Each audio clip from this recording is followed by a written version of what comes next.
الشيطان الرجيم بسم الله الرحمن الرحيم يا أيها الذين آمنوا لا تدخلوا بيوت النبي إلا أن يؤذن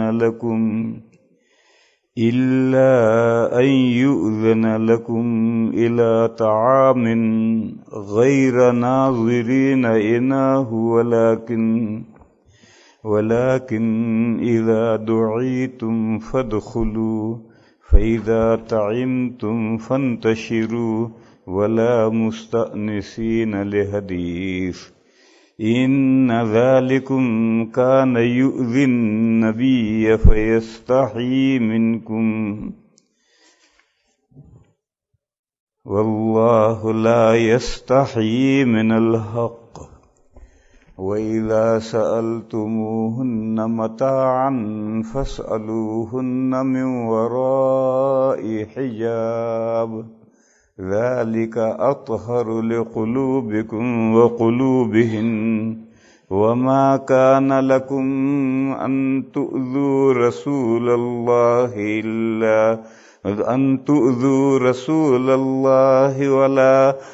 ولا أن تنكحوا أزواجه من بعده أبدا إن ذلكم كان عند الله عظيما صدق اللہ مولانا العظیم۔ کل میں نے بتایا تھا بھائیوں کہ حجاب کے معنی ہیں پردہ، دو چیزوں کے درمیان کی آڑ، اور قرآن کریم میں جہاں حجاب کا حکم آیا ہے تو وہ چہرے ہی کے چھپانے کا بیان ہے، اور باقی بدن کا کوئی تذکرہ نہیں کیا ہے۔ اس کا تذکرہ سورہ نور میں ہے۔ سورہ نور میں چہرہ، ہتھیلیاں اور پاؤں کے کھلے رکھنے کی محارم کے درمیان اجازت تھی، محرموں کے درمیان اور محرم جیسوں کے درمیان 12 کی لسٹ دی تھی۔ اس 12 افراد کے درمیان میں چہرہ، ہتھیلیاں اور فقہا نے پیروں کو بھی ملایا، ان کے کھلا رکھنے کی اجازت دی تھی۔ ان 3 میں سے جب حجاب کا حکم آیا تو چہرہ چھپانے ہی کا ذکر کیا، ہاتھوں اور پیروں کے چھپانے کا تذکرہ نہیں کیا۔ یہ مضمون شروع ہوا ہے اس آیت کریمہ سے جو میں نے پڑھی، اور ایک طریقہ ہے، وہ طریقہ یہ ہے کہ بڑوں کو حکم دیا جائے، بڑوں کے تعلق سے حکم دیا جائے، تو وہ چھوٹوں کے تعلق چھوٹوں کے لیے بھی اور چھوٹوں کے تعلق سے بھی وہ حکم ہو جاتا خود بخود۔ آدم علیہ السلام کو پیدا کرنے کے بعد میں اللہ نے تمام زمینی مخلوقات کو حکم دیا کہ یہ نئی مخلوق میں نے پیدا کی ہے آدم، اس کے سامنے ساری زمینی مخلوقات سرنڈر ہوئے، سب ہوئے، لیکن اس کا تذکرہ قرآن میں جگہ جگہ یہ آیا ہے۔ اللہ نے فرشتوں سے کہا، اللہ نے فرشتوں سے کہا، اللہ نے فرشتوں سے کہا، دیگر مخلوقات کا کوئی تذکرہ ہی نہیں۔ مفسرین کرام کہتے ہیں، یہاں رک کر یہ سمجھنا چاہیے کہ یہ فرشتے آسمان کے فرشتے نہیں ہیں، زمینی فرشتے ہیں، اور زمین پر فرشتے انسان سے بہت پہلے سے بسے ہوئے ہیں۔ انسانوں سے پہلے اس زمین پر جنات بسے ہوئے تھے، جنات سے بھی پہلے زمین پر فرشتے بسے ہوئے تھے۔ پھر فرشتوں کے بعد جب جنات کو پیدا کیا تو فرشتوں کو ختم نہیں کیا، فرشتوں کو باقی رکھا، اور جنات بھی زمین پر پیدا ہو گئے. پھر جنات ایک لمبے عرصے تک فرشتے اور جنات اس زمین پر بسے رہے. پھر جب انسان کے پیدا کرنے کا وقت آیا اور آدم علیہ السلام کو پیدا کیا تو فرشتوں کو اور جنات کو ہٹا نہیں دیا، وہ رہے اور اسی زمین کے اوپر انسان کو بھی پیدا کر دیا. اب 3 مخلوق ہیں، وہ 3 نہیں کروڑوں مخلوق ہیں اس زمین پر ایک ساتھ ہیں، گن نہیں سکتا انسان. اور الگ الگ مخلوقات کو نہیں، زمین پر سانپ کتنی قسم کے ہیں ان کو کوئی گن نہیں سکتا، چونٹیاں کتنی قسم کی ہیں ان کو کوئی گن نہیں سکتا، مکڑیاں کتنی قسم کی ہیں ان کو کوئی گن نہیں سکتا. یہ بے شمار مخلوقات اسی زمین پر بسی ہوئی ہے اور سب مخلوقات ایک ساتھ بسی ہوئی. تو جہاں ہم بسے ہیں یہیں جنات بھی بسے ہوئے ہیں، یہیں فرشتے بھی بسے ہوئے ہیں، یہیں دیگر حیوانات بھی بسے ہوئے ہیں. اور اللہ نے سب کے درمیان میں آڑ کر رکھی، ایک دوسرے کے اوپر بغاوت نہیں کرتے، ایک سرکشی نہیں کرتے، ہر ایک کا دائرہ ہے، اس دائرے میں رہتے ہیں.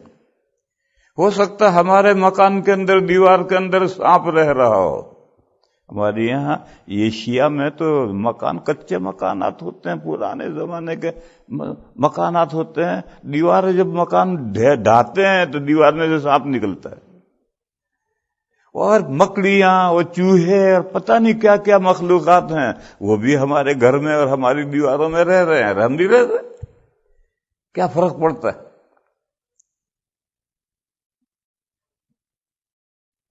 تو اتنی بات میں سمجھانا یہ چاہتا ہوں کہ آدم علیہ السلام کو جو سجدہ کرنے کا حکم تھا، سرنڈر ہونے کا حکم تھا، وہ آسمان کے فرشتوں کا نہیں تھا، وہ زمین کے فرشتوں کا تھا. اور یہ سرنڈر ہونے کا حکم ساری ہی مخلوقات کو تھا.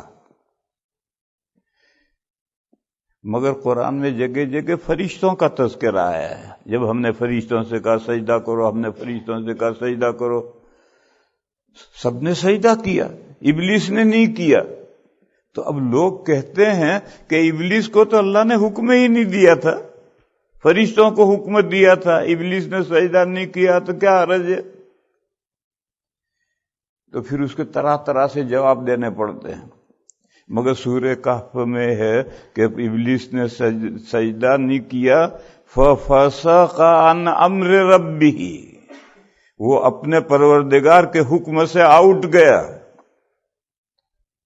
معلوم ہوا کہ اس کو حکم دیا تھا. اس لیے میں نے کہا کہ یہ سب تکلف کرنے کی ضرورت نہیں ہے. تمام زمینی مخلوقات کو حکم تھا کہ آدم کے سامنے سرنڈر ہو، کیونکہ آدم علیہ السلام کو زمین میں اللہ کا ڈپیوٹی بن کر آنا ہے، کارخانے میں مینیجر بن کر آنا ہے. کارخانے کے تمام ملازمین مینیجر کے سامنے سرنڈر کریں گے تبھی تو وہ مینیجر کارخانہ چلائے گا، ورنہ کیسے چلائے گا؟ بس انسان خلیفہ بن کر، نائب بن کر آئے گا، آ رہا ہے، اور اس کو ایک دستور اساسی دیا جائے گا. وہ دستور اساسی اسے ساری کائنات پر نافذ کرنا ہے. سب سے پہلے اپنی ذات پر نافذ کرنا ہے، پھر دوسروں پر نافذ کرنا ہے. خلیفہ کا یہی مطلب ہوتا ہے، قائم مقام نائب مینیجر کا یہی مطلب ہوتا ہے. تو وہاں علماء یہ فرماتے ہیں کہ اشرف مخلوقات اس وقت فرشتے تھے. اس میں انسان کا ایکسپشن کرنا پڑے گا. انسان تو اشرف ہے. ایک ہمارے عقائد کی کتابوں میں ہے کہ جو خواص سے انسان ہیں وہ خواص سے ملائکہ سے بھی اشرف ہیں، افضل ہیں. تو آدم علیہ السلام تو نبی ہیں، وہ تو فرشتوں سے بھی افضل ہیں. اور فرشتے بھی کون سے؟ زمینی، آسمان کے نہیں. تو زمینی فرشتوں سے زبردرجہ اولا افضل ہیں. تو تو اس لیے میں نے کہا کہ تھوڑا ایکسیپشن کرنا پڑے گا، انسان کو مستثنا کر کے جتنی زمین میں مخلوقات ہیں ان میں فرشتے سب سے افضل۔ جب ان کو افضل مخلوق کو حکم دیا کہ نئی مخلوق جو میں نے پیدا کی ہے اس کو سجدہ کرو، تو جو دوسرے غیر افضل مخلوق ہیں، جنات ہیں اور چرند ہیں، پرند ہیں، درند ہیں، یہ چرند، پرند، درند یہ سب انسان سے پہلے پیدا ہوئے ہیں زمین پر۔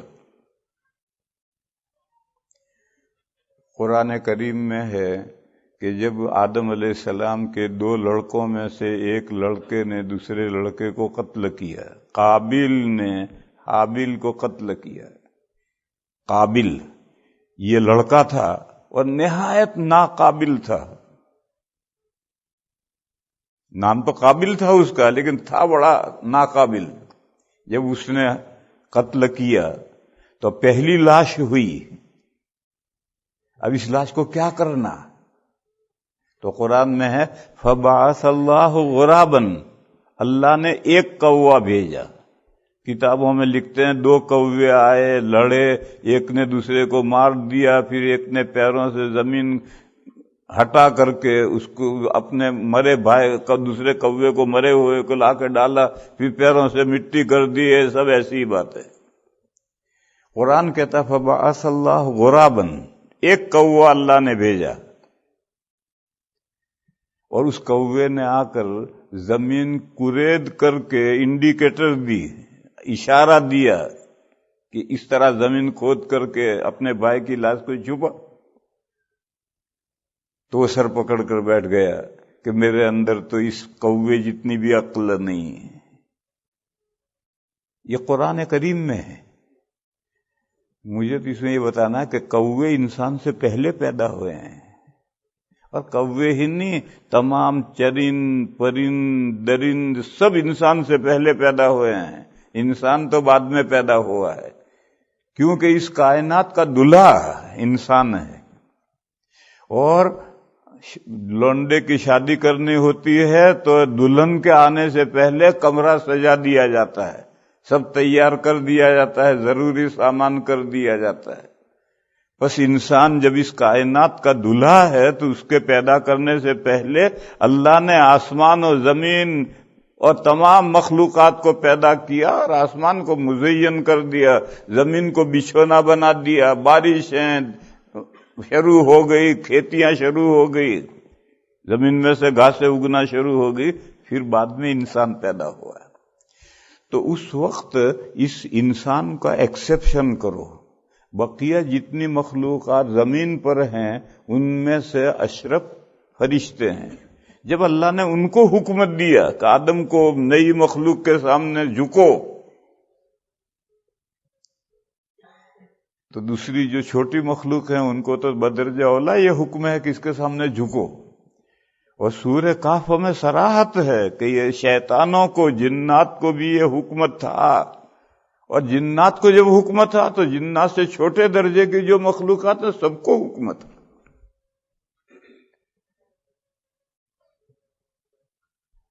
پھر یہاں ایک سوال اور کھڑا کرتے ہیں کہ سجدہ تو اللہ کے علاوہ کوئی جائز نہیں ہے، آدم علیہ السلام کو سجدہ کیسے کروایا؟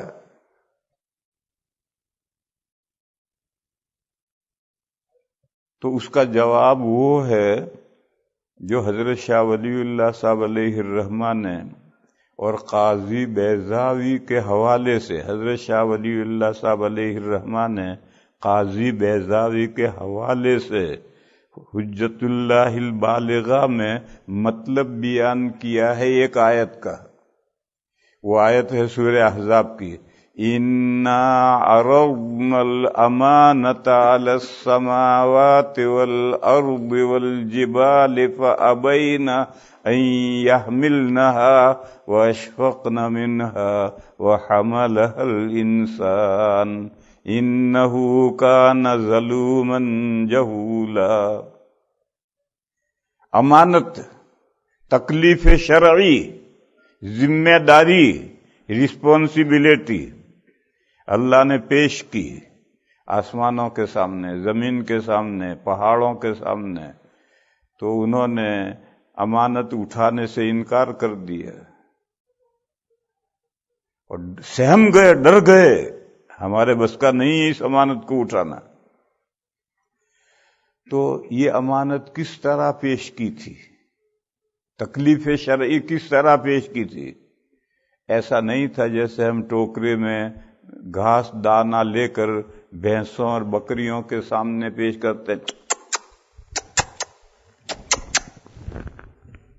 اس طرح پیش نہیں کی تھی۔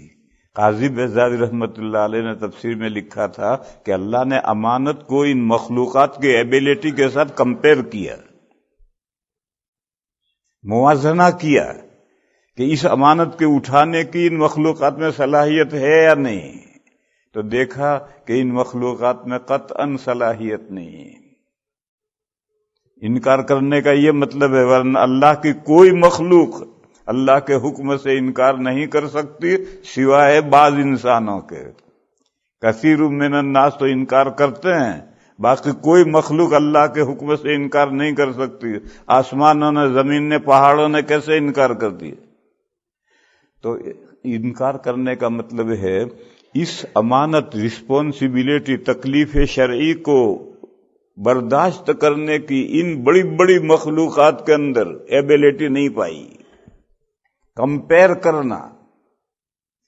بس اسی طریقے سے میرے بھائیوں، میں نے سجدہ کرنا کوئی جیسا ہم نماز میں سجدہ کرتے ہیں، یا بریلویوں کے یہاں پیروں کو باقاعدہ سجدہ کرتے، پیر کھڑا رہتا ہے اور لوگ آتے ہیں ایک دم سجدے میں گرتے ہیں، باقاعدہ سجدہ، وہ پیٹھ پر ہاتھ لگاتا ہے۔ بریلویوں کے یہ رواج ہے پیروں کو سجدہ کرنے کا۔ اور قبروں، یہ تو پیروں کے سجدہ کرنے کا تو آپ شاید دیکھ نہ سکے۔ مجھے ایک شخص نے موبائل میں فوٹو دکھایا، ایک پیر کھڑا ہے اور سب لوگ آ کر سجدہ کرتے ہیں، وہ پیٹھوں پر ہاتھ رکھتا ہے۔ اور قبروں کو سجدہ کرنا تو عام ہے، ہر کوئی دیکھ سکتا ہے۔ تو یہ جو پیروں کو اور قبروں کو سجدہ کرنا ہے، سجدے کا یہی مفہوم نہیں ہے، ماتحتی قبول کرنا۔ اسی کو میں نے کہا سرنڈر ہو جاؤ۔ بس درخت وہ بھی سرنڈر ہوں گے، جانور وہ بھی سرنڈر ہوں گے، جنات وہ بھی سرنڈر ہوں گے، فرشتے وہ بھی سرنڈر ہوں گے، سرنڈر ہوں گے، پوجا نہیں کریں گے۔ اب ایک سرنڈر کرنے کی کیا شکل تھی؟ وہ شکل اسی طرح سمجھنا چاہیے کہ جیسے امانت کو کمپیئر کیا ہے، اسی طرح سے افضل مفضول کا موازنہ کیا۔ تو انسان جو نئی مخلوق پیدا ہوئی ہے، وہ سب مخلوقات سے افضل ثابت ہوئی، اور اس کے مقابل دوسری تمام مخلوقات ہے وہ مفضول ہوئی۔ بات دور طرف چلی گئی۔ میں تو یہ سمجھا رہا تھا کہ بڑوں کو جو حکم دیا جائے، ملائکہ کو جو حکم دیا گیا، وہ دوسری چھوٹی مخلوقات کے لیے بھی تھا۔ جنات کو بھی حکم تھا، چرند پرند درند سب کو حکم تھا کہ آدم کے سامنے جھکو، آدم کی بڑائی مانو۔ اب ہم اس کو باس مینیجر بنا کر کارخانے میں اتاریں گے، لہذا اس کے تصرف میں ہر چیز انسان کے تصرف میں ہے۔ بڑے سے بڑیا سمندر، دریا، انسان نے اس کو پامال کر رکھا ہے، اپنے پیروں کے نیچے دریاؤں کو روند رکھا ہے۔ بڑے سے بڑا جانور، شیر، گینڈا، انسان کے ساتھ اشاروں پر ناچتا ہے، ہاتھی جیسا ناچتا ہے انسان کے اشاروں پر۔ بڑے سے بڑا زہریلا درندہ، سانپ، بچھو، سب انسان کی ٹوکری کے اندر بند کر کے اس کی فرمان برداری کرتے ہیں۔ جہاں تک انسان کا طاقت بڑھتی ہے، آہستہ آہستہ بڑھتی، ایک دم نہیں بڑھتی۔ اب آہستہ کہاں جائے گی طاقت؟ آسمان کے نیچے جتنی مخلوقات ہیں سب تک جائے گی۔ اب تک آسمان پر کمندے پھینکنے لگا، مریخ اور زہرہ تک دوڑنے لگا، کہاں تک جائے گا؟ انسان کی پوری کائنات انسان کے تصرف میں کی گئی ہے، انسان کو خلیفہ بنایا ہے اور قانون دیا ہے۔ وہ قانون ہر شخص کو، ہم میں سے ہر شخص اللہ کا خلیفہ ہے۔ آدم علیہ السلام اللہ کے خلیفہ ہیں تو ان کی اولاد میں سے ہر شخص اللہ کا خلیفہ ہے۔ اور خلیفہ کی میں نے مثال دی کہ کارخانہ ہے، اس میں باس نے مینیجر بھیج دیا اور اس کو بائی لاز دیا کہ اس قانون کے مطابق کارخانہ چلانا ہے۔ ہر انسان کو اللہ نے بائی لاز دیا ہے، یہ رہا بائی لاز۔ اس قانون کو ہر انسان کو پہلے اپنی ذات پر نافذ کرنا ہے اور پھر اپنے سرکل اور دائرے میں نافذ کرنا ہے۔ خلیفہ ہونے کا یہ مطلب ہے۔ یہ یونیورسٹی والے جو خلیفہ کا مطلب بیان کرتے ہیں فلسفیانہ، وہ مطلب نہیں ہے، سیدھا سادہ مطلب ہے۔ باس کارخانے کا مالک ہے، مگر وہ کسی وجہ سے کارخانہ دیکھنے نہیں آ رہا تو اس نے با اختیار مینیجر بٹھا دیا۔ با اختیار کے معنی ہیں باس کے اختیارات سارے، اور جو ملازمین ہیں ان پر با اختیار، اور پھر اس کو قانون دے دیا۔ اب یہ قانون اس میں باس مینیجر کو اپنی ذات پر بھی قانون نافذ کرنا ہے، ملازمین پر بھی کرنا ہے۔ یہ اللہ نے ہر انسان کو، ہر انسان اللہ کا خلیفہ ہے، اس کو یہ قانون دیا ہے کہ یہ قانون تو اپنی ذات پر نافذ کر، اور پھر تیرا جو دائرہ ہو، بیوی، بچے، رشتے دار، گھوڑا، بلی، کتا جو تو نے پال رکھا ہے، تیرے دائرے میں جو آتے ہیں اس سب پر اللہ کا قانون نافذ کر۔ جانور پالے اور بھوکا مارا تو قیامت کے دن اللہ کے یہاں سوال ہوگا کہ تیرے دائرے میں ہم نے اس جانور کو دیا تھا، تو نے پالا تھا، کیوں بھوکا مارا؟ خیر، اس کے بعد ایک دوسرا قاعدہ سمجھو بھائی، حجاب کا مضمون شروع ہوا ہے نبی پاک صلی اللہ تعالی علیہ وسلم کے گھر سے، پھر باقی ساری امت کو اس ذیل میں لیا ہے۔ تو حجاب کا حکم نبی صلی اللہ علیہ وسلم کے گھرانے سے شروع کیا ہے۔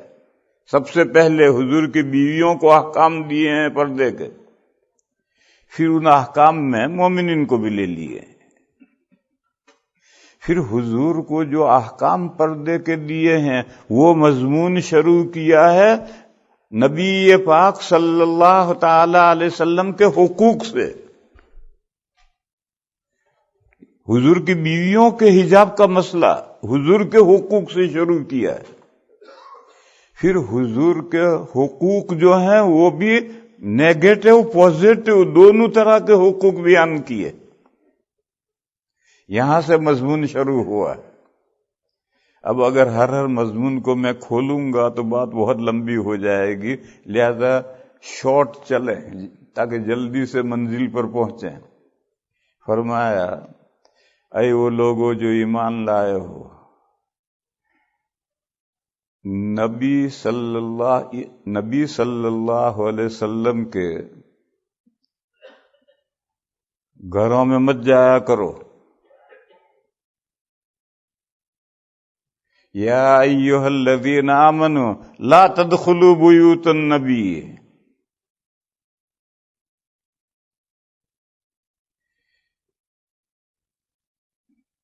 جو لوگوں میں کل میں نے کہا تھا کہ انسان رہن سہن میں مل جل کر رہنے کا عادی ہے، مدنی الطبع ہے، اس لیے کوئی آدمی گھر میں بیٹھتا ہی نہیں۔ ذرا فرصت ملی کہ چوراہے پر جا کر بیٹھ جائے گا، بھاگل پر جا کر بیٹھ جائے گا، کسی دوست کے گھر میں جا کر بیٹھ کر گپ شروع کر دے گا۔ عورتیں تو ہمارے یہاں بیچاری جاتی نہیں، وہ بھی کبھی کبھی جاتی ہیں لیکن عام طور پر عورتیں نہیں جاتی، مگر یہاں میاں صاحب کسی دوست کے یہاں چلے گئے تو بیوی بھی اٹھا کر کے مارکیٹ میں گھومنے پھرنے چلی گئی۔ تجھے گھومنا ہے، دوستوں میں جانا ہے، مجھے نہیں جانا، یہ بھی جاتی ہے۔ حالانکہ چاہیے یہ کہ اپنے گھر میں رہو، بے ضرورت کہیں مت جاؤ، نہ عورتیں جائیں نہ مرد جائیں، اپنے گھر میں رہو اور ضروری کام میں لگے رہو۔ جب ہم وضو کرتے ہیں تو وضو کی کئی دعائیں ہیں، جیسے بیت الخلا آپ جانا چاہیں، واش روم، تو کئی دعائیں ہیں، ان میں سے ایک دعا ہے بسم اللہ. بس آپ بسم اللہ کہہ کر بایاں پیر لیٹرین میں رکھیے، صرف بسم اللہ، اتنی بھی دعا ہے. تو حدیث شریف میں ہے کہ آدمی کے شرمگاہ اور شیطان کی نظروں کے بیچ میں پردہ پڑ جاتا ہے. اب شیاطین کو انسان کی شرمگاہ نظر نہیں آتی. ایسے ہی وضو کی بھی کئی دعائیں ہیں. ان دعاؤں میں سے ایک دعا ہے اللہم اغفر لی ذنبی ووسع لی فی داری وبارک لی فی رزقی. اے اللہ میرے لیے میرا گناہ معاف فرمائیے. دیکھو عربی الفاظ یاد نہ رہیں تو یہ ترجمہ جو میں کر رہا ہوں یہ ترجمہ بھی پڑھ سکتے ہو. یہ ترجمہ کرنے سے بھی دعا ہو جائے گی. عربی کے الفاظ اگر یاد کرو واہ واہ، نہ کر سکو تو اردو الفاظ سے بھی کام چلے گا. اے اللہ میرے لیے میرا گناہ معاف فرما، اللہم اغفر لی ذنبی، اور میرے لیے میرے گھر میں گنجائش پیدا فرما، وسع لی فی داری، میرے لیے میرے گھر میں گنجائش پیدا فرما. لوگوں کے لیے اپنے گھروں میں گنجائش نہیں ہے، بس کھانے پینے اور پڑھنے کے لیے گھر میں آتے ہیں، کھایا پیا پڑے اور ذرا فرصت ملی کہ فوراً نکل کر ہوٹل پر جا کر بیٹھ گئے، بھاگل پر جا کر بیٹھ گئے، چوراہے پر جا کر بیٹھ گئے، کسی دوست کے گھر جا کر گپ کرنے بیٹھ گئے. اگر یہ دعا کرتے رہو گے تو یہ نہیں کرو گے. میرے لیے میرے گھر میں گنجائش پیدا کر، گھر میں رہ کر کچھ کرو. اسمال انڈسٹریز تو گھر میں کی جا سکتی ہے، گھر میں بیٹھ کے 4 پیسے کما سکتے ہو. چوراہے پر بیٹھ کر ہوٹل پر بیٹھ کر تو 4 پیسے تم ضائع کرو گے، اور گھر میں بیٹھ کر کچھ نہ کچھ کام کرو. میرے لیے میرے گھر میں گنجائش پیدا کر، اور میرے لیے میری روزی میں کشادگی فرما. معلوم ہوا کہ گھر میں بیٹھ کر 4 پیسے کماؤ جبھی تو روزی میں کشادگی ہوگی.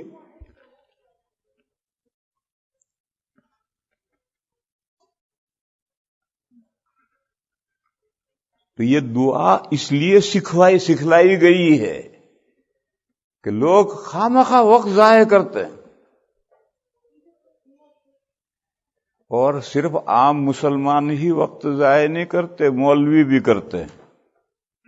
مولوی کے پاس میں 8 گھنٹے 6 گھنٹے پڑھانا ہے، یا 3 گھنٹے نماز پڑھانی ہے، اور باقی وقت اس کے بعد خالی ہے، کوئی کام نہیں کرے گا.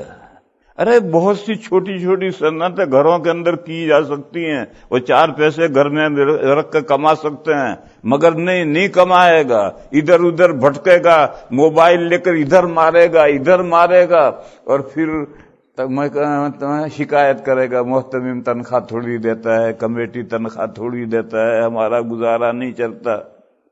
اب شکایتیں کرتا پھر رہا ہے. ارے تیرے پاس جو کم سے ہر آدمی کے پاس میں کم سے کم 6-8 گھنٹے زائد ہوتے ہیں ایکسٹرا، ان 6-8 گھنٹے میں گھر میں بیٹھ کر کوئی کام کر، تو تجھے پھر کمیٹیوں کی اور محتمم کی شکایت نہیں کرنی پڑے گی.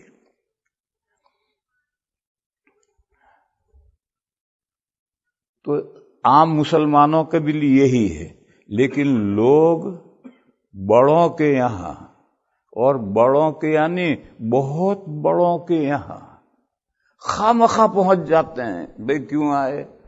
حضرت زیارت کو آیا ہوں، کہ میں مر گیا ہوں جو زیارت کو آیا. آتے ہیں لوگ، آ گئے السلام علیکم، بھئی کیوں آئے؟ کہ حضرت زیارت کو آیا ہوں. تو میں کہتا ہوں میں مر گیا ہوں جو زیارت کو آیا. اب وہ جب تک آیا ہے، جب تک بیٹھا ہے، ہم کوئی کام نہیں کر سکتے. اس کے پاس تو کوئی بیکار ٹائم کی کوئی قیمت ہے نہیں، اور ہمارے پاس بھی آ کر بیٹھ گیا، اب ہم کوئی کام نہیں کر سکتے. تو بہت بڑے لوگوں کے پاس میں اجازت لیے بغیر نہیں جانا چاہیے. کہا یا ایھا الذین آمنوا لا تدخلوا بیوت النبی الا ان یؤذن لکم.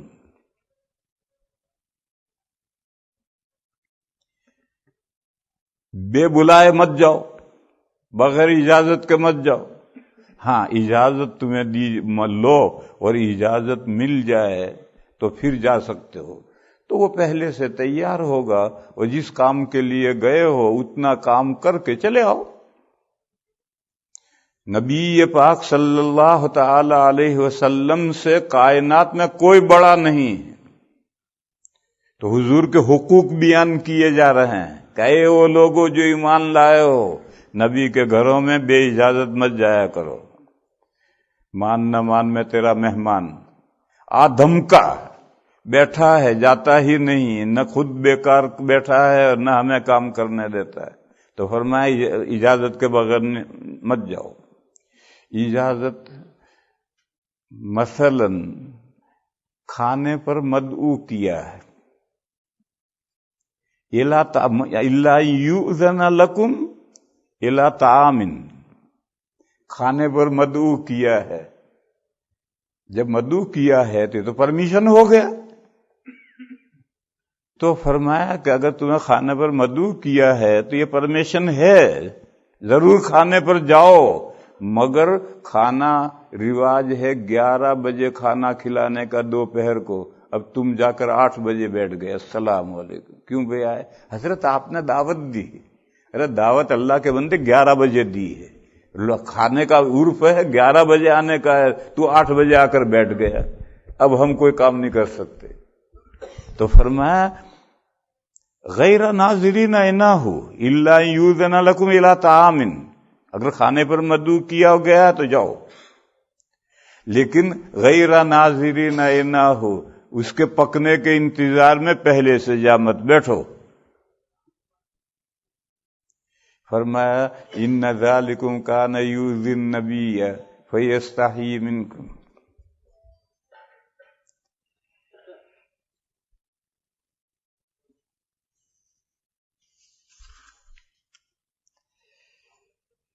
ولیکن اذا دعیتم فادخلوا، جب تمہیں بلایا جائے، یعنی جو عرفاً 11 بجے کا ٹائم ہے، دوپہر کو میرے یہاں کھانا کھا لینا، دعوت دی۔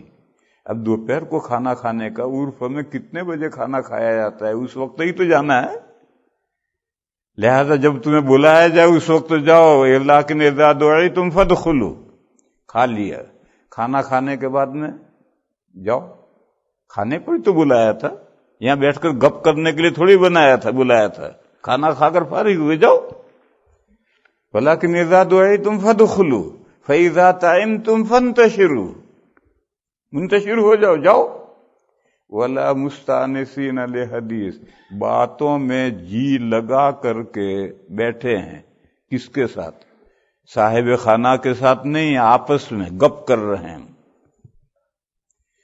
جیسے ہمارے یہاں ہندوستان میں جگہ جگہ اللہ کے فضل سے مسجدیں ہیں، چھوٹی چھوٹی مسجدیں، اور ہمارے یہاں مسجد میں کوئی آپس میں بات نہیں کرتا، کوئی بات ضروری ہے تو اشارے سے کہہ دیا، اور یہاں بہت دور دور مسجدیں ہیں، اس لیے مسلمان بہت کبھی کبھی اکٹھا ہوتے ہیں، تو مسجدوں میں آئے اور باتیں شروع، مسجدوں میں آئے اور باتیں شروع۔ میں ان ملکوں میں 35-40 سال سے آ رہا ہوں، برطانیہ کا بھی یہ حال تھا، مسجدیں کمیونٹی سینٹر تھی، کھانا بھی ہو رہا ہے، باتیں بھی ہو رہی ہیں، نماز بھی پڑھی جا رہی ہیں۔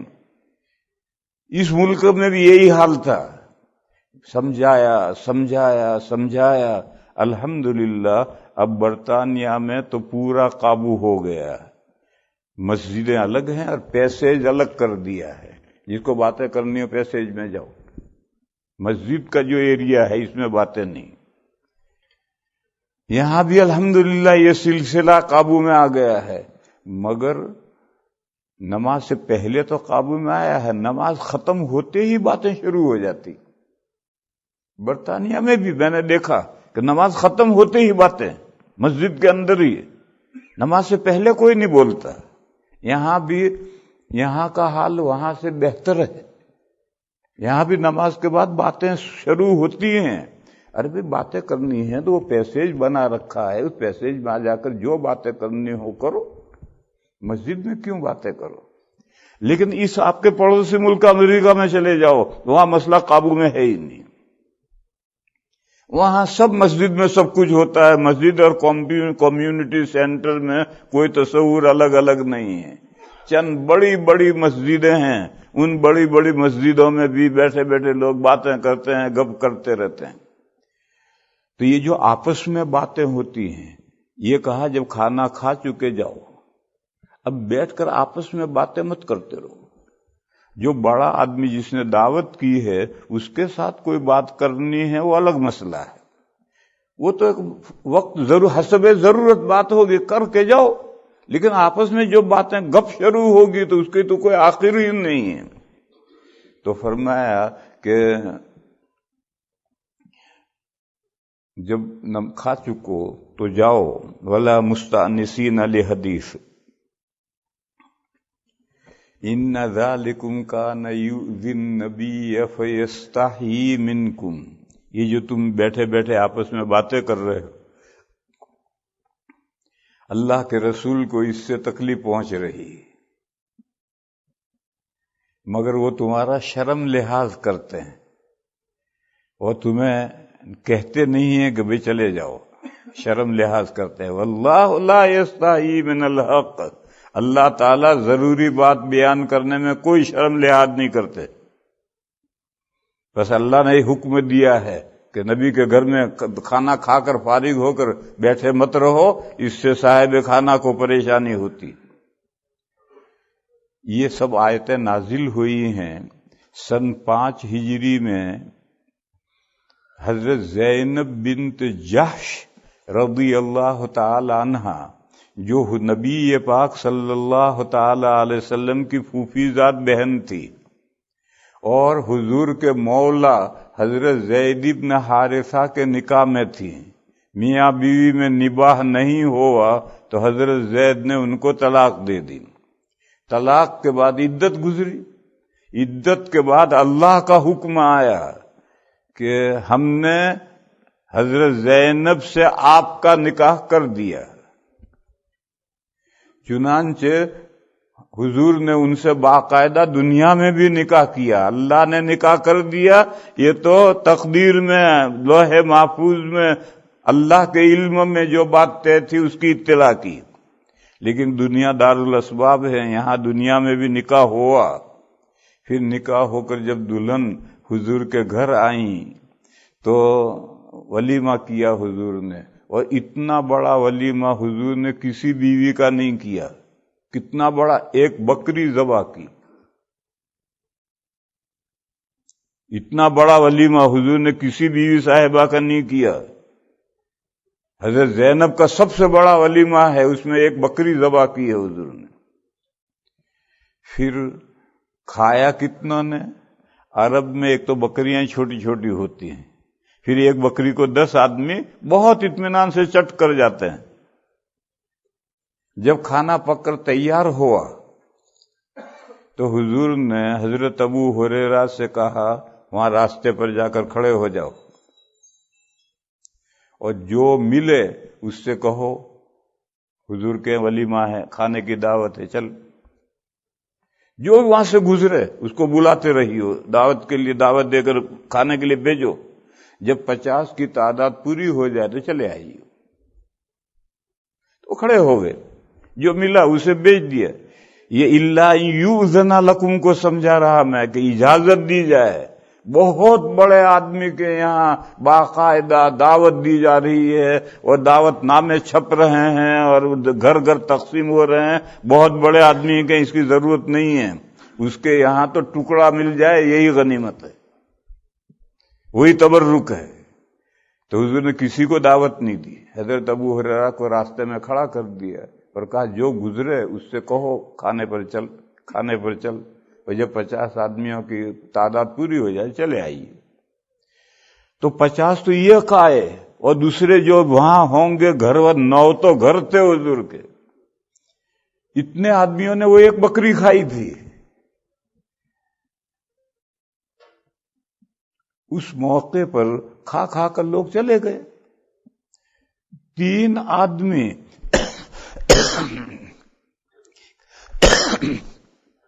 کھانے سے فارغ ہو کر بیٹھے بیٹھے باتوں میں لگ گئے. اب ایک کمرہ ہے، اس کمرے میں ایک طرف دلہن دبکی بیٹھی ہے. ابھی پردے کے احکام نازل نہیں ہوئے، ابھی حجاب کے پردے کے احکام نازل نہیں ہوئے. اس وقت بھی عورتیں بہرحال شرم لحاظ تو ہوتا ہی ہے عورتوں میں. تو یہ کمرہ ہے، اسی کمرے میں دلہن ہے، اسی میں مہمان آ رہے ہیں، کھانا کھا رہے ہیں. وہ بیچاری ایک طرف دبکی بیٹھی ہے دوپٹہ اوڑھ کر. اب کھانا کھا کر لوگ چلے گئے، 3 آدمی بیٹھے بیٹھے باتیں کر رہے ہیں. تو حضور خود اٹھے اور حضور دوسری بیویوں کے یہاں گئے اور ہر ایک کے یہاں دعا سلام کر کے آئے کہ جب صاحب خانہ اٹھ کر چلا جائے گا تو ان کو اشارہ ملے گا کہ تمہیں بھی اٹھ کر چلے جانا چاہیے. گھر کا ذمہ دار اٹھ کر نکل گیا. مگر وہ ایسا دلچسپ باتوں میں تھے کہ حضور سب بیویوں سے مل کر آئے، اب بھی وہ بیٹھ کر باتیں کر رہے.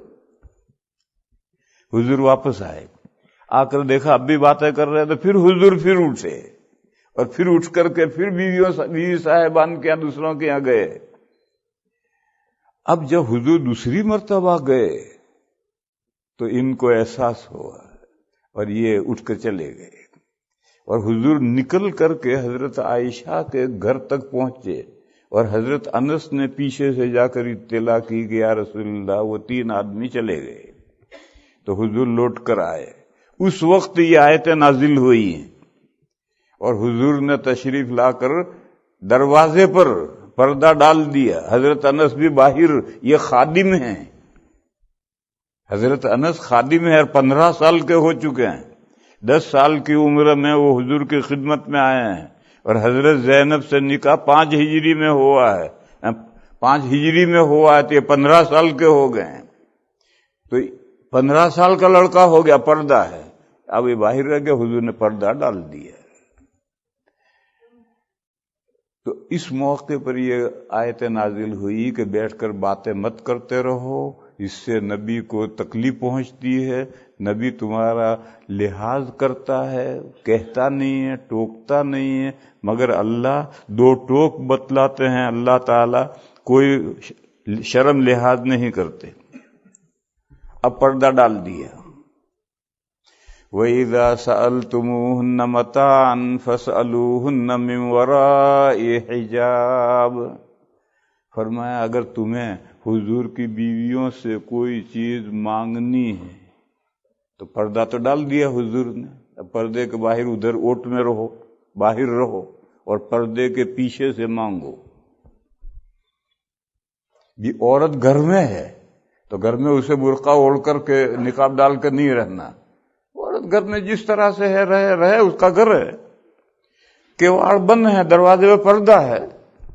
اب کوئی اجنبی شخص آیا ہے، اپنی کوئی ضرورت رکھتا ہے تو وہ پردے کے اوٹ میں سے پیچھے سے بات کرے گا. مثلا اس کو یہی پوچھنا ہے کہ صاحب خانہ گھر میں ہے یا نہیں، تو اس کو بھی پردے کے اس طرف سے رہ کر پوچھنا ہے. یا جیسے حضرت انس حضور کے خادم ہیں، خادم کو تو گھر سے بار بار رابطہ کرنا پڑتا ہے، بالٹی دے دینا، کھانا دے دینا، فلاں چیز دے دینا. تو وہ خادم بھی وہ پردے کے اس طرف کھڑا رہے گا اور حضور کی ازواج مطہرات سے پردے کے اوٹ میں سے مانگے گا.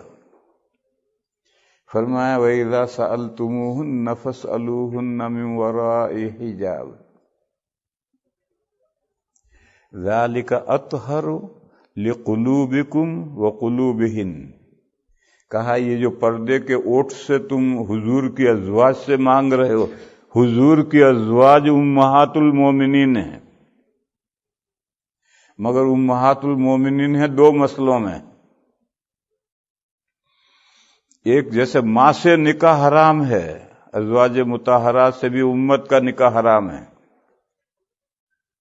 دوسرے جیسے ماں کا رسپیکٹ اور خدمت فرض ہے، حضور کی ازواج کی رسپیکٹ اور خدمت امت پر فرض ہے ان دو باتوں میں، اور یہ دو باتیں بھی میں نے زبردستی دو بنائی ہیں، ورنہ اصل تو ہے حرمت نکاح۔ نکاح حرام ہونے میں جو ماں کے احکام ہیں وہ حضور کی بیویوں کے، باقی احکام میں ازواج مطہرات اجنبی ہیں امت کے لیے۔ ایک مرتبہ حضرت عائشہ کی ایک شاگردہ ہیں عمرہ بنت عبد الرحمن ابن اسعد ابن زرارہ، وہ حضرت عائشہ کی خاص شاگردہ ہیں، حضرت عائشہ کے پاس پڑھتی تھی۔ تو ایک مرتبہ انہوں نے کہا یا امی، اے امی، تو حضرت عائشہ نے ٹوکا میں تیری ماں نہیں ہوں، میں تو مسلمانوں کے مردوں کی ماں ہوں، مسلمانوں کے عورتوں کی ماں نہیں ہوں، کیونکہ عورتوں کے ساتھ نکاح کا کوئی مطلب ہی نہیں، مسئلہ ہی نہیں ہے، اور مردوں کے ساتھ تو حضور کے ازواج صرف ایک مسئلے میں، ماں سے جیسا نکاح حرام ہے حضور کی ازواج سے نکاح حرام ہے، باقی تمام مسائل میں حضور کی ازواج امت کے لیے اجنبی کے حکم میں تھی۔ بس فرمایا کہ پردے کے پیچھے سے کھڑے رہ کر کوئی چیز مانگنے میں تمہارا دل بھی پاک رہے گا، ازواج مطہرات کا دل بھی پاک رہے گا۔ دو شخص جب آمنے سامنے ہو جاتے ہیں تو دونوں کے دل میں یا کسی ایک کے دل میں برا خیال آتا ہے، یا آتا ہے نہیں آ سکتا ہے۔ یہ جو برا خیال آ سکتا ہے، یہ جب آڑ پردے کے بغیر آمنے سامنے ایک دوسرے کے مقابل ہوں گے تو اس کے یا اس کے کسی بھی کے دل میں برا خیال آ سکتا ہے۔ ایک حدیث ہے، جب نبی پاک صلی اللہ تعالی علیہ وسلم نے حج کیا اور مزدلفہ سے منا آ رہے تھے 10 تاریخ کو، تو حضور کے پیچھے چچا زاد بھائی فضل بن عباس بیٹھے تھے۔ حضور کے اونٹ پر آگے حضور بیٹھے ہیں، پیچھے فضل بیٹھے ہیں، اونٹ چل رہا ہے، ایک دوسرے اونٹ بھی چل رہے ہیں، لوگوں کے اونٹ بھی چل رہے ہیں۔ تو ایک اونٹ کے قریب سے جب حضور کا اونٹ گزرا تو اس اونٹ پر ہودے میں ایک کمرہ بناتے تھے، اونٹ پر بیٹھنے کے لیے، خواتین کے پردے کے ساتھ بیٹھنے کے لیے کمرہ بناتے تھے، اس کو ہودہ کہتے تھے۔ اس ہودے میں قبیلے خثعم کی ایک عورت لڑکی تھی، جوان، وہ حج میں آئی ہوئی ہے، اور حج میں اس کا احرام ہے، اور احرام میں چہرہ کھلا رہتا ہے عورت کا۔ تو اس نے ہودے کا پردہ ہٹایا، جب اس کو پتا چلا کہ حضور تشریف لے جا رہے ہیں اونٹ پر، تو اس نے پردہ ہٹایا اور حضور سے مسئلہ پوچھا کہ اس کے ابا بہت بوڑھے ہو گئے ہیں، حج فرض ہوا اس وقت تو ان میں بڑھاپا اتنا نہیں تھا، لیکن اب بہت بوڑھے ہو گئے ہیں، بس وہ اپنے ابا کی طرف سے ابا کی زندگی میں حج بدل کر سکتی ہے؟ حضور نے فرمایا کر سکتی ہے۔ مسئلہ یہی ہے، اگر کوئی آدمی بہت بوڑھا ہو گیا، حج کا سفر کرنے کے قابل نہیں رہا، اب اسے مال ملا، مالدار ہوا، اس کے ذمہ حج فرض نہیں ہے۔ لیکن ایک آدمی توانا تندرست ہے، توانا طاقتور اور تندرست باڈی درست ہے، اور اس کو مال ملا، زاد و راحلہ ملا، تو حج فرض ہے۔ اب آج کروں کل کروں، آج کروں کل کروں، یہ ہوتا رہا اور بوڑھا ہو گیا اور حج کرنے کے قابل نہیں رہا، یا اللہ نہ کرے ایکسیڈنٹ ہو گیا اور اعضاء ٹوٹ گئے، اپاہج ڈیزیبل بن گیا، وہ سفر کرنے کے قابل نہیں رہا، تو اب اپنی زندگی میں حج بدل کروا سکتا نہیں کروا سکتا؟ امام مالک علیہ الرحمہ فرماتے ہیں اپنی زندگی میں حج بدل نہیں کروا سکتا، وصیت کرو مرنے کے بعد حج بدل ہوگا، لیکن امام مالک علیہ الرحمہ کے علاوہ تمام فقہا کہتے ہیں کہ اپنی زندگی میں بھی حج بدل کروا سکتے ہیں. یہ حدیث ان کی دلیل ہے. اس خاتون نے مسئلہ پوچھا، میرے ابا ان پر حج فرض ہو گیا ہے مگر اب وہ اتنے بوڑھے ہو گئے ہیں کہ اونٹ پر نہیں بیٹھ سکتے. اونٹ کی سواری بڑی تن توڑ سواری ہے. اگر آپ 1 گھنٹہ اونٹ پر بیٹھ جائیں تو 24 گھنٹے کھڑے نہیں ہو سکیں گے، اتنا بدن ٹوٹ جائے گا. وہ چلتا ہی یوں چلتا ہے. تو جو لوگ اونٹ پر بیٹھنے کے عادی ہیں وہ تو اونٹ کے ساتھ حرکت کریں گے تو بدن نہیں ٹوٹے گا، اور جو بیٹھنے کا عادی نہیں ہے اس کے خلاف حرکت کریں گے. وہ یوں کرا تو وہ یوں اکڑ کر بیٹھیں گے، پھر جب یوں ہوگا تو وہ یوں ہوں گے تو بدن ٹوٹ کر رہ جاتا ہے. بڈھا آدمی سواری نہیں کر سکتا. ایک لطیفہ یاد آیا، آپ حضرات کا ذہن بوجھل ہو گیا ہے. ہمارے یہاں پالنپور میں ایک بڑے حضرت تھے، حضرت مولانا عبداللہ صاحب مدہ ذلہ، ان کو پہچانتے ہیں، کاکوسی کے محتمم مولانا سلیمان صاحب بھاگل والے.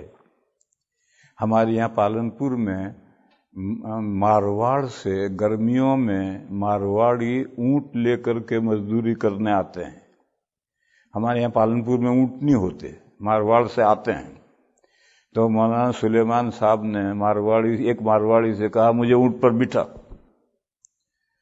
تو اس نے کہا اچھا ہے. اس نے وہ مزدوری کرتے ہیں، اس میں کاٹھی واٹھی نہیں ہوتی ہے، تو وہ بٹھایا تو پیچھے ڈھوپ پکڑ کر کے بیٹھے. اس نے کھڑا کیا اور لے کر کے ادھر ادھر گھما کر لایا. پھر جب اس نے بٹھایا تو وہ اگلے پیر ٹیکتا ہے یوں، تو انہوں نے زور سے ڈھوپ پکڑ رکھی. جب اس نے اگلے پیر ٹیک دیے اور تھوڑا وقفہ کیا تو وہ سمجھ گئے کہ بیٹھ گئے، تو انہوں نے وہ ڈوب چھوڑ دی. اب وہ پچھلے پیروں پر جب یوں بیٹھا تو پیچھے لڑک گئے اور مٹی ہوئے اور کپڑے جھاڑتے ہوئے اٹھے. کہنے لگے سالہ 2 مرتبہ بیٹھتا ہے.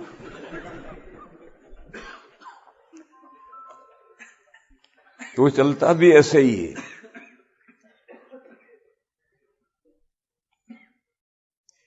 جب یہ مسئلہ دیکھ رہے حضور کو دیکھ رہی اور مسئلہ پوچھ رہی، مگر حضور تو اس کی طرف متوجہ ہیں اور وہ کسی کو کہیں اور دیکھ رہی.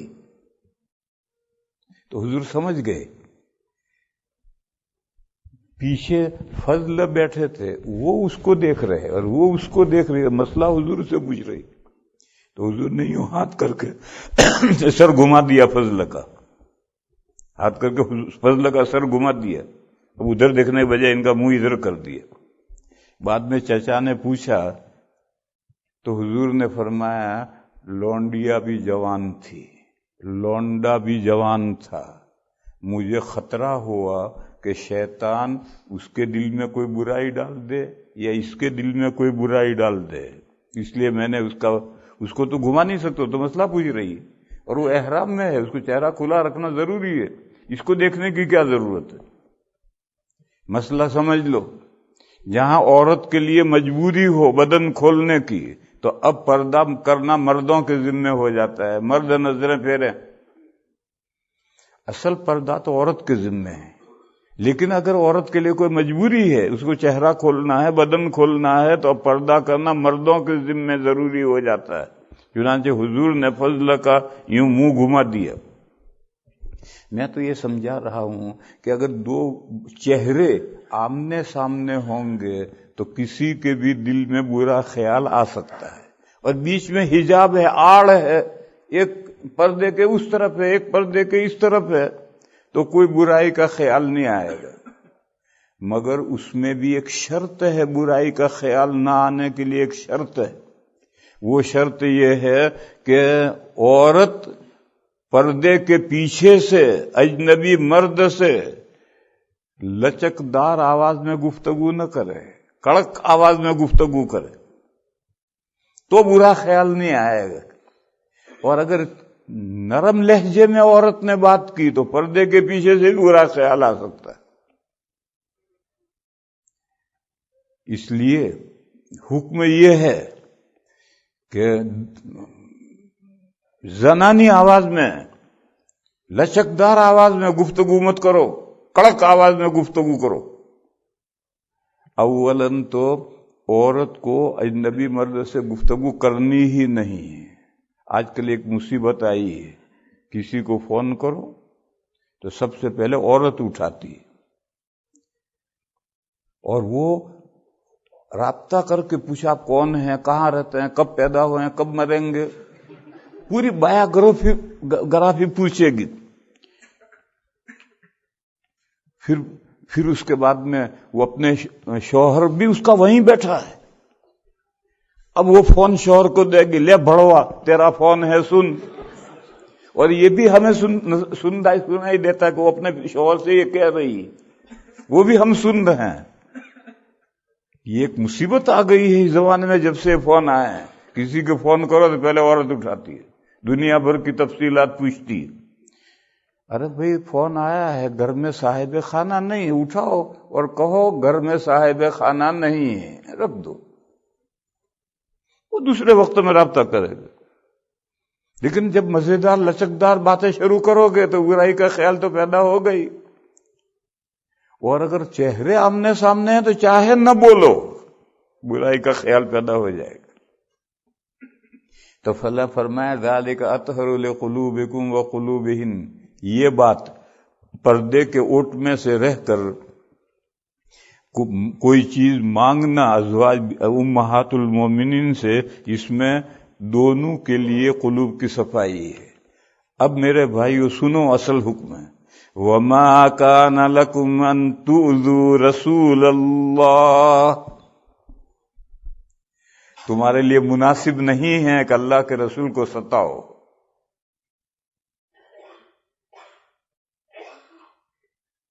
یہ حکم ہے نیگیٹو، اس کا پازیٹو حکم آئے گا کہ نبی پر درود بھیجو، تعظیم کرو، درود بھیجو، یہ آخری درجے کی تعظیم ہے، وہ پازیٹو حکم آئے گا، یہ نیگیٹو حکم ہے۔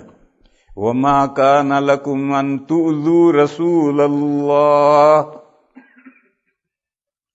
تمہارے لیے مناسب نہیں ہے کہ تم اللہ کے رسول کو ستاؤ۔ ابھی 2 آیتوں کے بعد میں حضور پر درود و سلام بھیجنے کی آیت آئے گی، وہ اس حکم کا مقابل حکم ہے۔ نبی کو ستانے کی بہت سی شکلیں ہو سکتی ہیں، کسی شکل سے آقائے نامدار سرکار مدینہ کو اذیت نہیں پہنچانی، تکلیف نہیں پہنچانی۔ ایک حدیث بیان کروں،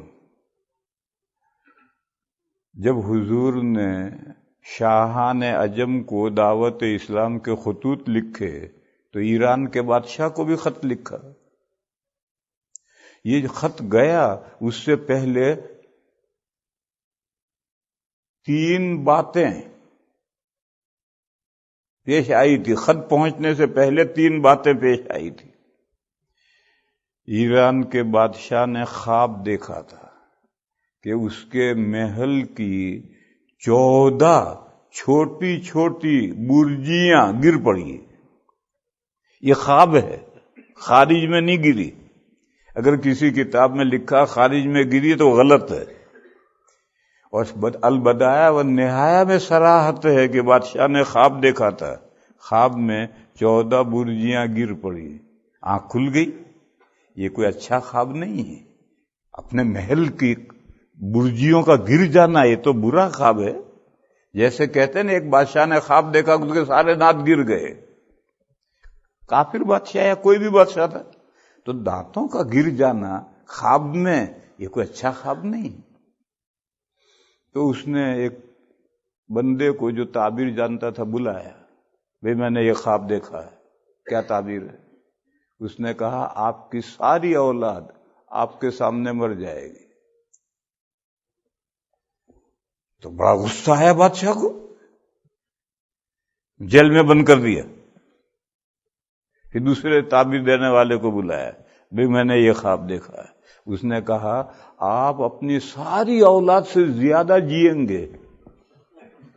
اس نے کہا بھائی واہ واہ انعام دیا لے.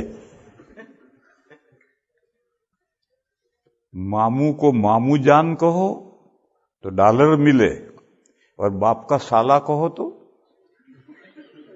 ماموں ہے تو باپ کا سالا ہی ہے، لیکن باپ کا سالا کہو گے تو تھپڑ مارے گا، اور ماموں جان کہو گے تو ڈالر دے گا. تو اس نے بھی تعبیر بتلائی، اس نے بھی تعبیر بنائی، خوبصورت تعبیر اس نے بتلائی، بات تو ایک ہی ہے.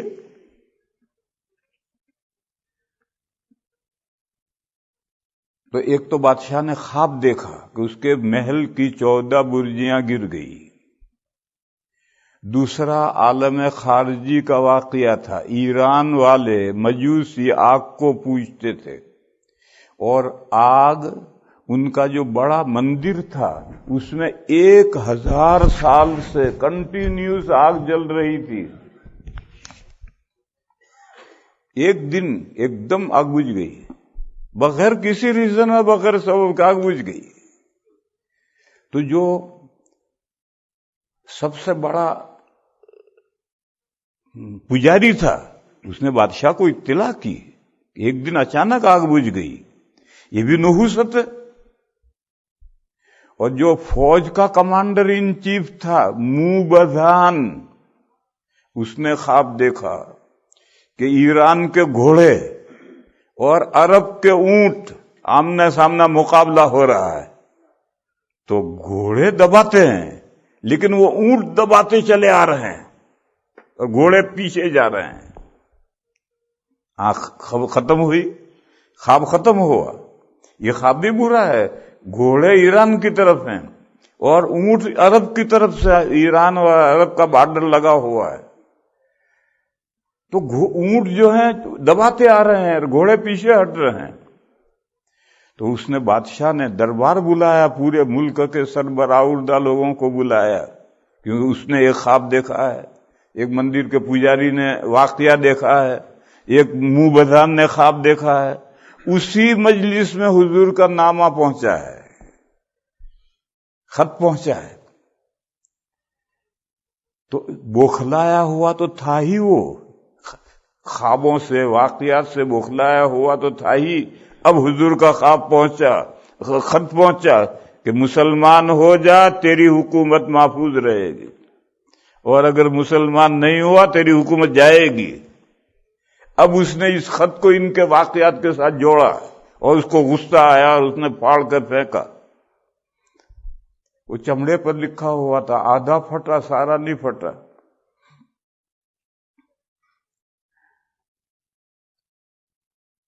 پھر اس نے فوراً حضور نے جو خط لکھا تھا وہ بحرین کے عامل گورنر کو خط لکھا تھا کہ وہ پہنچائے گا. تو اس نے بحرین کے گورنر کو آرڈر بھیجا کہ 2 مضبوط آدمی مدینہ بھیجو، اور یہ گستاخ جس نے مجھے خط لکھا ہے اس کو گرفتار کر کے لاؤ میرے پاس. حضور کو گرفتار کرنے 2 آدمی جا رہے ہیں. خیر وہ دونوں شخص جب مدینہ پہنچے ہیں تو وہاں کا تو نقشہ ہی کچھ اور تھا. 2 کیا گرفتار کریں گے، حضور کو گرفتار کر کے لے جائیں گے. لیکن جب وہ حضور کی خدمت میں حاضر ہوئے ہیں تو روایت میں ہے کہ ان کی مونچھیں بڑی بڑی تھی اور داڑھی منڈی ہوئی تھی.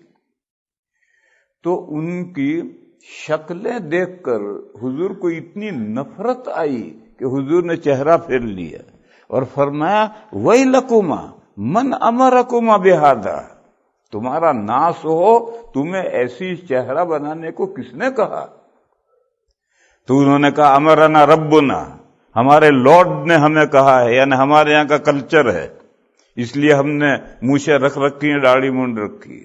تو حضور نے فرمایا ولکن ربی امرنی باعفاء اللحیتی واحفاء شاربی، فرمایا کہ مگر میرے لارڈ نے، میرے پروردگار نے مجھے حکم دیا ہے کہ میں داڑھی کو معاف رکھوں، کاٹوں نہ، اور مونچھوں کو زیادہ سے زیادہ پست کروں. میرے لارڈ نے تو مجھے یہ حکم دیا ہے. مجھے تو اس حدیث میں یہ سمجھانا ہے کہ ان کی شکلیں دیکھ کر حضور کو اتنی تکلیف پہنچی کہ حضور نے چہرہ پھیر لیا۔ بس میرے وہ بھائی جو اپنی شکلیں کافرانہ ماحول سے متاثر ہو کر بری بنائے ہوئے ہیں، کل قیامت کو جب حضور کے ساتھ آمنا سامنا ہوگا، اس دن اگر حضور نے چہرہ پھیر لیا تو کیا ہوگا؟ اور موت کب آئے گی کسی کو نہیں معلوم، چلتے چلتے موت تو آتی ہے۔ زندگی تو ایک پانی کا بلبلہ ہے، کب ٹوٹ جائے کچھ پتہ نہیں۔ بس آدمی کو ہر حال میں اس طرح ایسا رہنا ہے کہ جب موت کو آنا ہو ویلکم، اپنے آپ کو تیار رکھنا ہے۔ تو میں مثال دے رہا تھا کہ حضور کو تکلیف پہنچانے کی بہت سی صورتیں ہو سکتی ہیں، کوئی صورت نہیں۔ ان صورتوں میں سے ایک صورت ہے حضور کی وفات کے بعد حضور کی بیویوں سے نکاح کرنا، یہ بھی تکلیف پہنچانا ہے، یہ بھی حضور کو تکلیف پہنچانا ہے۔ دیکھو اسی لیے اگر کوئی آدمی بیوی کو 3 طلاقیں دے دے، حماقت کرے جہالت سے، اور اب جتنے ایڈوکیٹ ہیں سب جاہل ہیں، جاہل ہیں یعنی احکام شرعیہ نہیں جانتے ہیں، وہ طلاق میں 3 طلاقیں ہی لکھتے ہیں۔ ارے طلاق تو ایک دینی ہے اور وہ بھی رجعی دینی ہے، اس سے آگے تو دینی ہی نہیں ہے۔ لیکن لوگ حماقت کرتے ہیں، دھڑا دھڑ 3 پھیر کرتے ہیں اور پھر روتے ہیں اور کہتے ہیں ہمارے آنسو پوچھو۔ اب کون پوچھے گا، تو نے تو اپنے پیروں پر خود ہی کلاڑی ماری۔ اب مسئلہ یہ ہے کہ وہ ہمیشہ کے لیے اس کے لیے حرام ہو گئی بیوی۔ ہاں وہ بیوی کسی اور سے نکاح کرے اور وہ شہد چکھنے کے بعد مر جائے یا طلاق دے دے اپنی مرضی سے، تو پھر عدت گزرنے کے بعد میں پہلا شوہر نکاح کر سکتا ہے۔ یہ قرآن میں ہے یہ مسئلہ۔ یہ جو مسئلہ ہے یہ پہلے شوہر کے لیے سزا ہے کہ تو نے 3 طلاقیں کیوں دی، لے اب تیری بیوی دوسرے کے تصرف میں جائے گی، جب تک دوسرے کے تصرف میں نہیں جائے گی تیرے لیے حلال نہیں۔ تو بیوی کا دوسرے کے تصرف میں جانا یہ بھی تکلیف دہ ہے۔ اور پھر اس زندگی میں، اور شوہر مر کر چلا گیا، اب اس کی بیوی عدت پوری ہوئی، اس نے نکاح کر لیا، تو اب اس کا شوہر تو اس دنیا میں نہیں ہے، اس کو کیا تکلیف ہوگی، تو دوسری دنیا میں ہے۔ اور نبی پاک صلی اللہ علیہ وسلم کی وفات بھی حیات ہے، جیسے شہداء کی وفات بھی حیات ہے، قرآن میں ہے، ایسے انبیاء کی وفات بھی حیات ہے۔ بس جب حیات ہے تو گویا حیات میں بیوی نے دوسرے نے بیوی سے نکاح کر لی، یہ تکلیف دہ بات ہے۔ اور ہم جو مرتے ہیں ہم تو مر کر گئے، بس ہمارے پیچھے ہماری بیوی اگر عدت کے بعد نکاح کر لے تو جائز ہے، لیکن حضور تو حیات ہیں، مرنے کے بعد بھی حیات ہیں۔ بس پھر ایک سوال ہے کہ شہداء بھی حیات ہیں، ان کی بیویاں عدت کے بعد کیوں نکاح کر لیتی ہیں، نبی کی بیویاں کیوں نہیں کر سکتی؟ نبی کی بیویاں کتنی ہوتی ہیں؟ اور شہداء تو لاکھوں ہیں۔ اب وہ لاکھوں بیویاں بغیر شوہر کے بیٹھی رہیں گی تو کون پالے گا پوسے گا ان کو؟ اور نبی کی تو 1 2 3 4 8 9 بیویاں ہیں، اگر وہ بیٹھی رہیں تو کیا فرق پڑتا ہے؟ بہرحال میں سمجھا رہا ہوں کہ بیوی کا دوسرے کے تصرف میں جانا یہ بھی کوئی پسندیدہ نہیں ہے، اذیت دہ ہے۔ تو یہ حکم یہاں آیا کہ وَمَا كَانَ لَكُمْ أَن تُؤْذُوا رَسُولَ اللَّهِ، تمہارے لیے جائز نہیں ہے، مناسب نہیں ہے کہ تم اللہ کے رسول کو ستاؤ، یہ تمہارے لیے مناسب نہیں ہے۔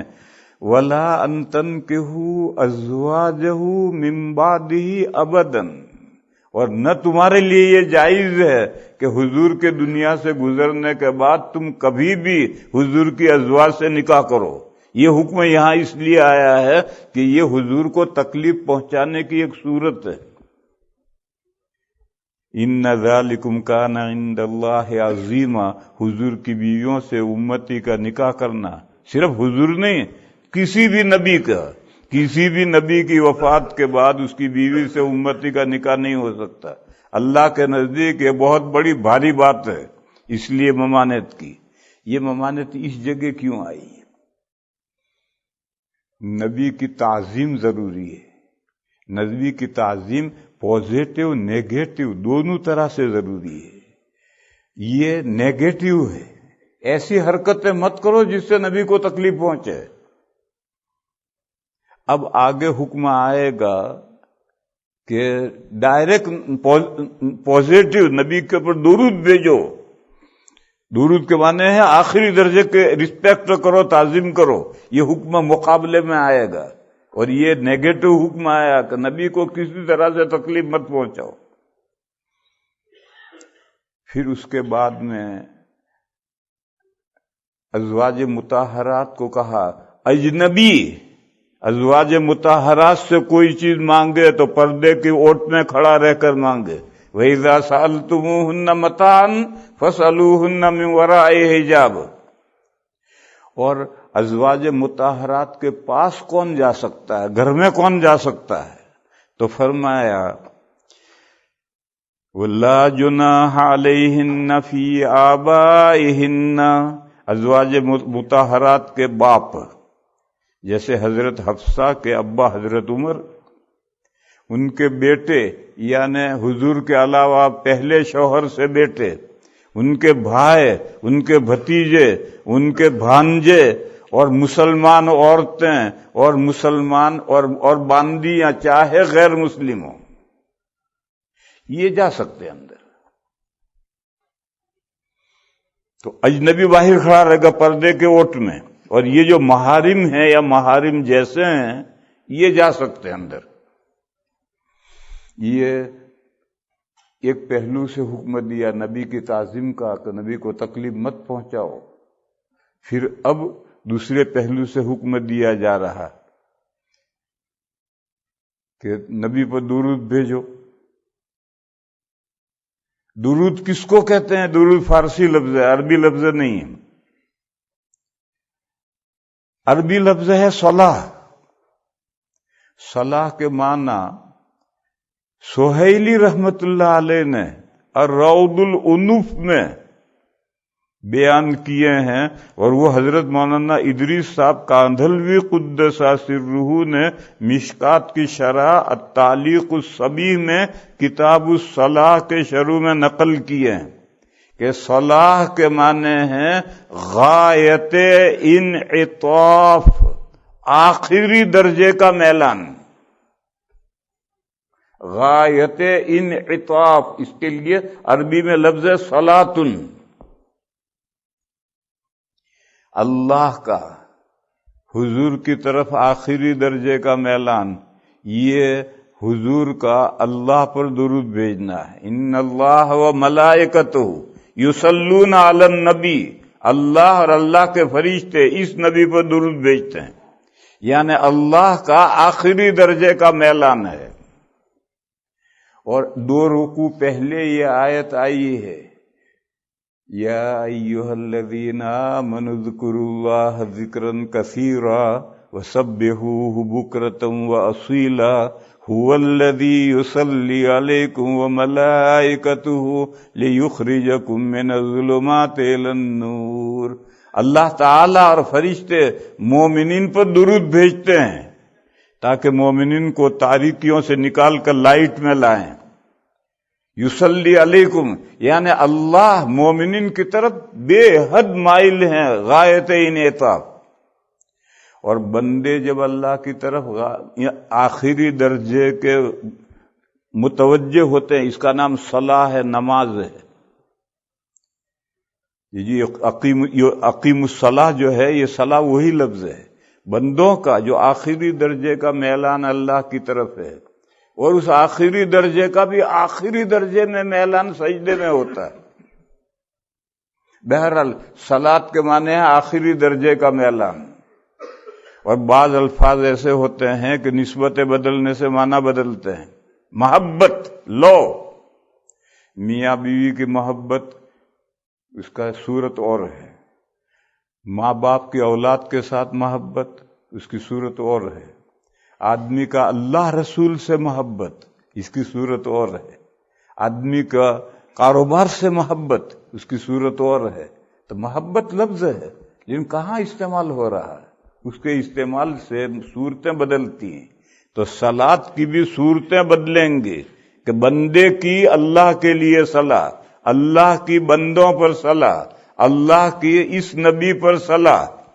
نماز، صلاح نماز نہیں، نماز جو لفظ ہے یہ تو فارسی لفظ ہے اور سنسکرت کا لفظ نمنا، وہاں سے نماز بنی.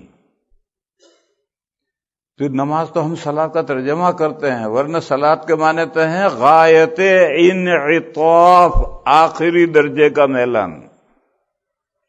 پھر یہ حکم دیا کہ اللہ اور اللہ کے فرشتے آخری درجہ تک مہربان ہیں حضور پر. اے ایمان والو تم بھی آخری درجہ مہربان رہو، صلاۃ و سلام بھیجو.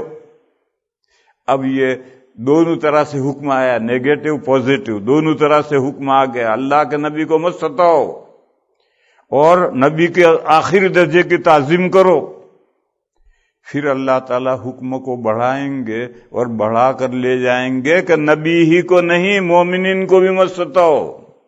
جو لوگ مومنین کو ستاتے ہیں، ان الذین یؤذون اللہ ورسولہ لعنہم اللہ فی الدنیا والآخرہ وأعد لهم عذابا مہینا والذین یؤذون المؤمنین والمؤمنات بغیر ما اکتسبوا فقد احتملوا بہتانا واثما مبینا. اللہ رسول کو مت ستاؤ اور مومنین کو بھی مت ستاؤ. یہاں تک بات پہنچنے کے بعد اب حجاب کا آیت آئے گی اور وہ بھی حضور کی بیویوں سے شروع ہوگی کہ اگر حضور کی بیویاں گھر سے نکلیں. اب تو وقت